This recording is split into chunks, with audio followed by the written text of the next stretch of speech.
Welcome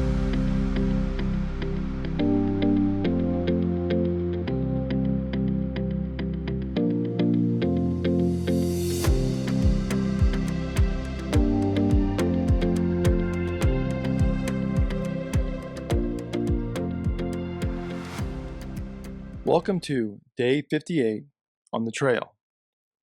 We have 5 readings for today, from Acts 9, verses 19 through 43, from Exodus 30, verse 17 through 31, verse 18, the 67th Psalm, Job 35, verses 1 through 16, and the Wisdom of Solomon, chapter 11, verse 1 through chapter 12, verse 2. In this section of the Wisdom of Solomon, the author is demonstrating wisdom's actions throughout important moments in Israelite history. Now, as part of this review, we also find a few interesting interpretations of those events at the time when the Wisdom of Solomon was written.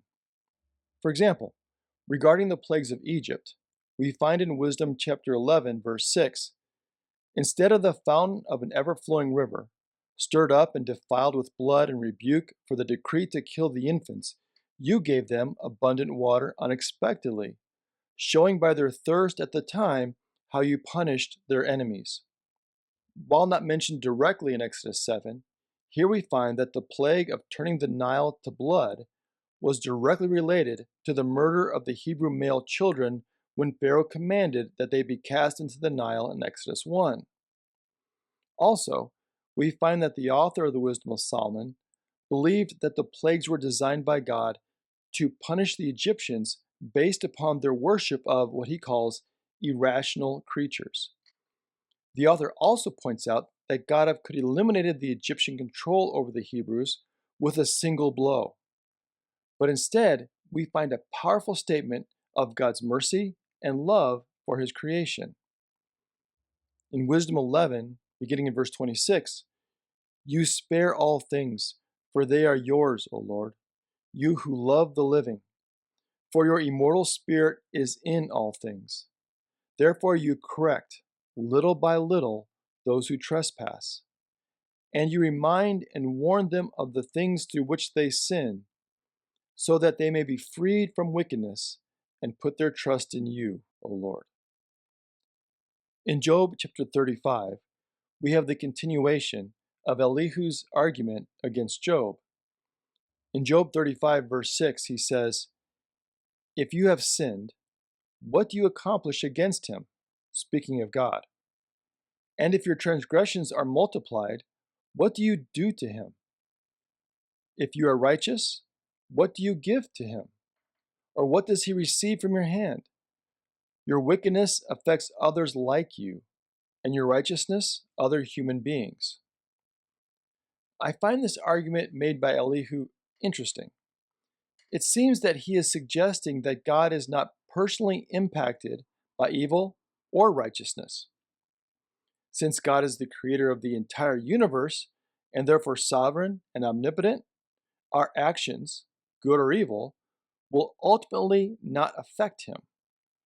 However, Elihu goes on to say that our actions, for good or evil, do have an impact on others.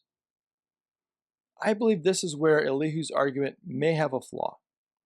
Since God is the creator of everything, everything that is in that creation falls under his dominion and ownership. Therefore, what we do to other members of his creation, including our fellow humans, has a significant impact on the one who created them.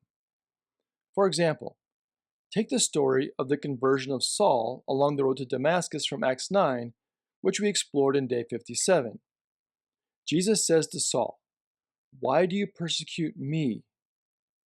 But Saul is not directly persecuting Jesus. He is, however, persecuting the followers of Jesus, members of his new kingdom. Jesus defends his people. He weeps with them at the tomb of Lazarus in John 11.